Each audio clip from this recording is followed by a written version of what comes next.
Hello mga kagana, kamusta po kayong lahat? Alam nyo ba dito sa Ghana, wala kang mahanap na saging na saba. Yung sa Pilipinas na yung maliliit na ginagawang turon. Walang ganun dito. Ang saging dito ay ganito, plantain. Ayan, malalaki. Diba? O tingnan nyo naman, halos kasing laki na ng braso ko. Pero hindi nila kino-consider na saging to. Sabi nila hindi daw saging to. Hindi nila alam na family siya ng saging. Parang hindi nila kino-consider na ganun. Hindi daw saging yung plantain.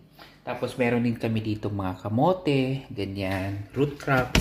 At saka ito yung yam. Ayan, yam yan. Ayan, naluto na ni Debbie. Actually, mas malaki pa dyan na yam. Ang yam na yan, niluluto talaga nila. Gusto nila yan na iprito, tapos isawsaw sa medyo, spicy na sausawan. Yung parang ginagawa nilang french fries. Actually, nagluluto ako ng pancake ngayon. Ayan. Sunog na yung pancake ko. Sakto lang. Ayan. Diba?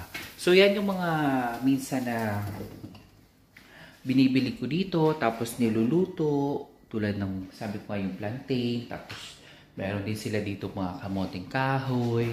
Tapos, yung sweet potato. Yung gabi, meron silang gabi dito, at saka yung yam.